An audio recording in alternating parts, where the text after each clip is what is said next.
Boa noite. Eu estou aqui para dar uma aula sobre antihipertensivos. E dentro dessa classe de antihipertensivos, a gente escolheu algumas medicações para destrinchar um pouco sobre os seus mecanismos de ações e o seu manejo clínico diante com os pacientes com hipertensão arterial. Os objetivos da aula é elencar os principais antihipertensivos e explanar seus mecanismos de ação, apresentar os efeitos colaterais mais comuns dos antihipertensivos e exemplificar os protocolos seguidos para a prescrição. Primeiro, a gente vai fazer um conteúdo geral de como é o tratamento de antihipertensivo. Tem essa frasezinha que é muito frequente, que é: frequentemente, pela característica multifatorial da doença, o tratamento da raiz requer a associação de dois ou mais antihipertensivos. De acordo com algumas situações, a raiz pode ser multifatorial, né? Essa forma que ela se apresenta, às vezes eu preciso utilizar mais de uma medicação, porque essas medicações apresentam mecanismos de ações diferentes. E essa associação, ou seja, essa utilização de cada medicação, eu utilizando elas, associando elas, eu consigo ter um tratamento mais eficaz para esse paciente, o controle dessa hipertensão arterial, gerando uma melhor qualidade de vida para esse paciente. Então, às vezes, é feito sim uma associação de dois ou mais medicações. A gente tem um protocolo a ser seguido, e esse protocolo permite associações das classes que eu vou apresentar aqui. Essas classes são as principais classes, mas existem outras classes também que são utilizadas e podem fazer também associação dessas medicações para fazer o controle dessa hipertensão. Dentro das classes que eu escolhi para apresentar aqui, a gente vai ter os diuréticos, os antagonistas dos canais de cálcio, os inibidores da enzima conversora de angiotensina, que é a IECA, e os bloqueadores do receptor AT1, que vai ser o BRA. A gente vai começar primeiro pelos diuréticos. Os diuréticos são separados em alguns subtipos. Esse primeiro subtipo vai ser o tiazídico, que eles agem na porção proximal do túbulo contorcido. Eles fazem essa inibição da reabsorção do sódio. Então, essa inibição dessa reabsorção do sódio, ela vai promover que você também tenha uma inibição da reabsorção da água. Essa inibição da reabsorção da água vai promover um relaxamento nesses vasos, e esses vasos vão ter uma menor pressão. Essa menor pressão vai promover também uma diminuição da pressão arterial sistêmica. Então, esse é o principal mecanismo de ação dos tiazídicos. Esses tiazídicos a gente vai ter como exemplo de um dos medicamentos, vai ser a hidroclorotiazida. Ela vai ser uma medicação muito importante, que na maioria das vezes ela é escolhida como segunda opção de escolha para o tratamento. Então, a gente escolhe uma medicação primeiro, que pode ser um IECA ou um BRA, e normalmente, caso não tenha eficácia desse tratamento, a gente pode estar fazendo ou um aumento dessa primeira opção de escolha, que vai ser um IECA ou BRA, ou associação com uma outra medicação, que na maioria das vezes vai ser esses diuréticos tiazídicos, que eu dou exemplo como a hidroclorotiazida, que é muito comum, que ela tem uma disponibilidade muito grande nas UBS, então ela facilita no manejo desse paciente com hipertensão arterial. Outra classe também vai ser os diuréticos de ácido, eles agem na porção espessa da alça de Helen. Eles também têm essa mesma função da não reabsorção do sódio, e essa não reabsorção do sódio, elas vão promover essa não reabsorção da água e vai promover também essa diminuição da pressão nos vasos. Essa diminuição da pressão dos vasos vai promover também a diminuição da pressão arterial sistêmica. Alguns efeitos colaterais que essa medicação pode ter vai ser desidratação e hipotensão. Esses dois efeitos colaterais se dão devido à não reabsorção da água, então ele vai promover uma baixa hidratação por causa dessa não absorção da água, e a hipotensão devido à baixa dessa pressão nesses vasos. Então, tem a diminuição da pressão nesses vasos, consequentemente, a diminuição da pressão arterial, e essa pressão pode gerar uma hipotensão. Um dos exemplos dos diuréticos de alça vai ser o furosemida.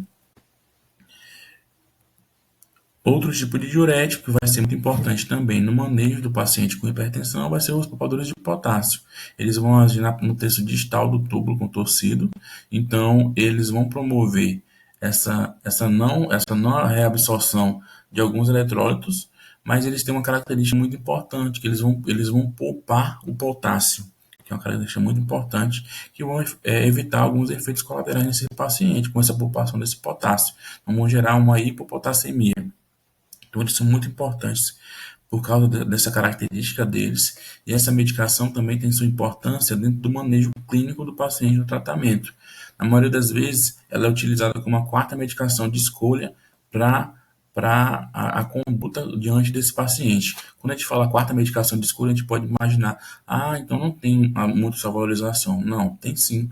Quando a gente for ver um pouco sobre os protocolos, a gente vai ver que eu faço associação de um medicamento, aumento a dosagem do primeiro medicamento, depois aumento a dosagem do segundo medicamento, posso evoluir para um terceiro medicamento, e minha quarta opção, colocada como protocolo, é a espirulactona, que vai ser a medicação desse poupador de potássio. Então, ela vai ser a espirulactona, eu vou indicar ela para me passar para a medicação. Isso vai evoluir muito do tipo de tratamento onde eu estou tratando essa hipertensão arterial. Se eu estou tratando em um UBS, em um ambiente que tem uma menor assistência médica, caso não tenha uma eficácia do tratamento, adicionando essa quarta opção de escolha, já é indicado fazer uma referenciação desse paciente para um especialista para que ocorra um controle dessa hipertensão arterial.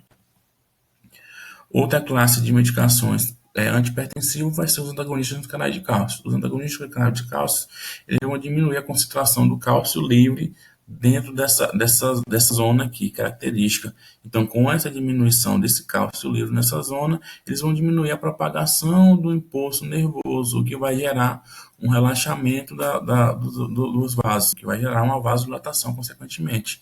Essa vasodilatação vai promover a diminuição da pressão arterial. Então, essa vai ser a principal característica, a diminuição do fluxo de cálcio.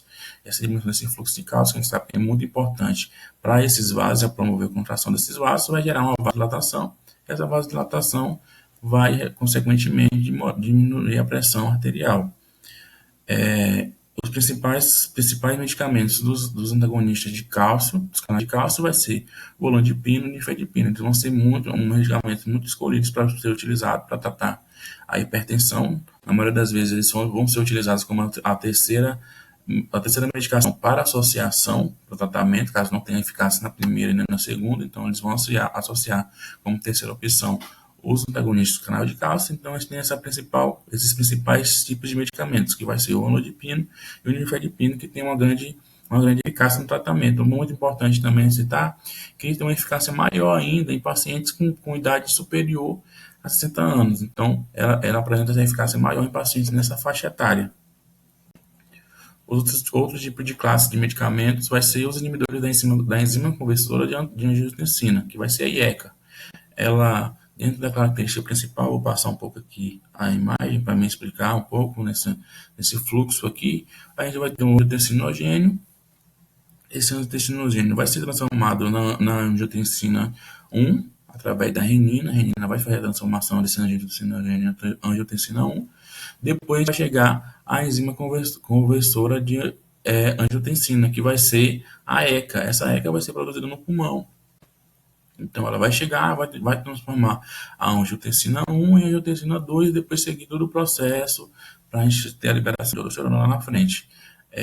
Com essa IECA, que é a inibidora, ela não vai deixar que ocorra essa transformação de angiotensina 1 em angiotensina 2. Então, ela vai inibir essa situação. Consequentemente, a gente vai ter um relaxamento dos vasos ali na porção renal, depois uma coisa mais sistêmica e uma diminuição da pressão arterial por causa dessa situação.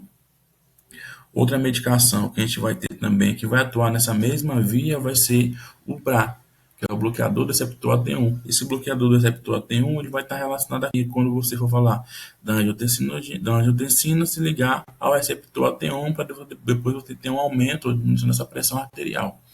Então, ele vai promover, ele vai se conectar com esse receptor AT1, o BRA, que é o bloqueador desse receptor, e com isso ele não vai permitir que essa angiotensina 2 se conecte a esse receptor, promovendo uma vasodilatação naquele local, depois uma alteração sistêmica e, consequentemente, você tem uma diminuição dessa pressão arterial. Essas medicações nunca são usadas associadas, porque elas atuam na mesma via, tem uma complicação característica da IECA, porque a ECA é produzida nos pulmões. Então, quando você tem uma inibição, você tem um acúmulo da ECA nos pulmões e você pode gerar complicações para pacientes que já têm problemas pulmonares. Então, você pode gerar pacientes que já têm, por exemplo, DPOC, pacientes que têm asma, e gerar complicações por esse acúmulo dessa ECA no pulmão. Exemplos da IECA, dos IECAs, vai ser o captopril, o enalapril e o lisinopril. Eles vão ser medicamentos que vão ser utilizados, na maioria das vezes, como primeira opção de escolha. Então, você já utiliza, quando você diagnostica o paciente com hipertensão arterial, você já lança a mão dos IECAs para fazer o tratamento. Outra medicação que você também vai poder lançar a mão como primeira opção de escolha também vai ser o BRA. Lembrando que eles não podem ser utilizados associados. Então, você vai utilizar também o BRA.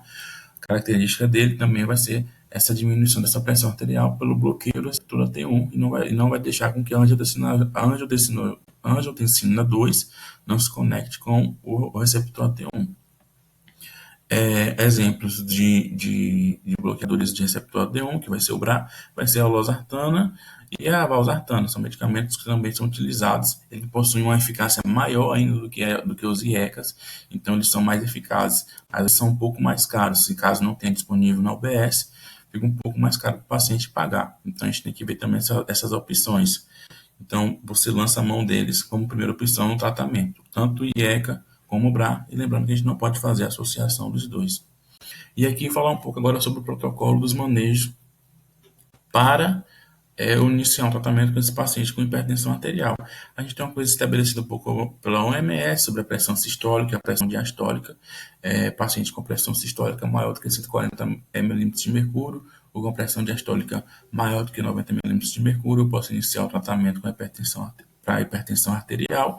Então eu lanço a mão do tratamento, como eu falei anteriormente, eu posso lançar a mão tanto do IECA ou como do BRA, já faço o tratamento, não lanço a mão dele com a dosagem máxima, eu lanço com uma dosagem média, e aí eu consigo fazer controle, e peço para o paciente ficar fazendo controle dessa pressão, ou seja, ele ficar verificando essa pressão enquanto ele está usando o medicamento. Ele fica vendo essa pressão e faz uma coleta realmente dessa pressão.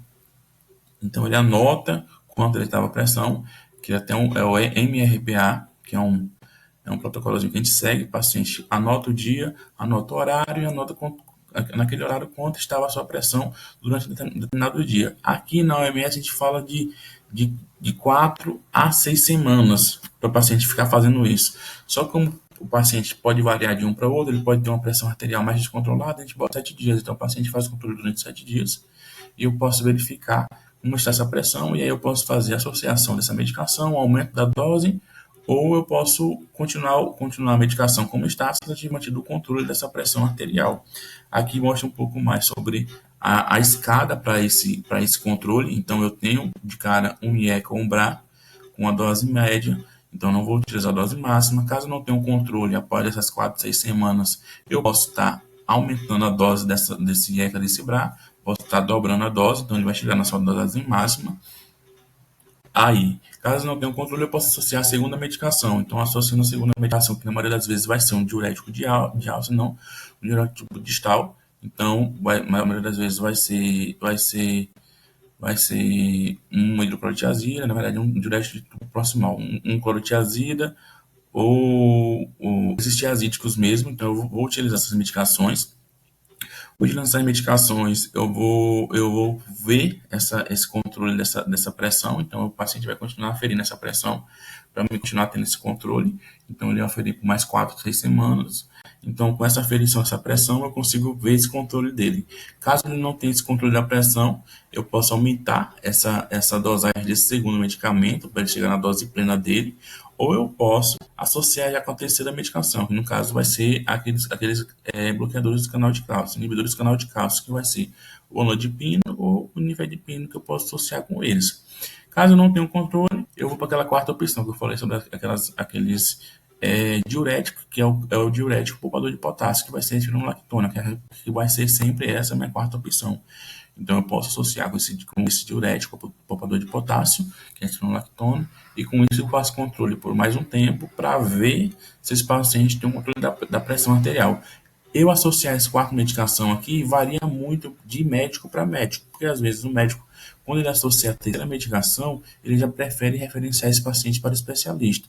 Mas tem alguns médicos que seguem o protocolo e adicionam a quarta medicação para ver o controle e depois seguir essa medicação para o especialista, ou seguir esse paciente para o especialista. Então, isso varia, essa fase aqui de você ir para essa quarta medicação ou não, varia muito de médico para médico. Então, eu tenho sempre essa situação. E é esse o protocolo que eu devo seguir para o manejo do paciente com hipertensão arterial. Essas são as referências bibliográficas que foram utilizadas para essa aula. E muito obrigado pela sua atenção. E eu espero que você tenha gostado dessa introdução um pouco sobre o mundo dos antihipertensivos. É óbvio que você tem mais classes de medicamentos, mas eu quis fazer uma introdução breve sobre as principais medicações que a gente usa no dia a dia sobre o manejo da hipertensão arterial. Muito obrigado.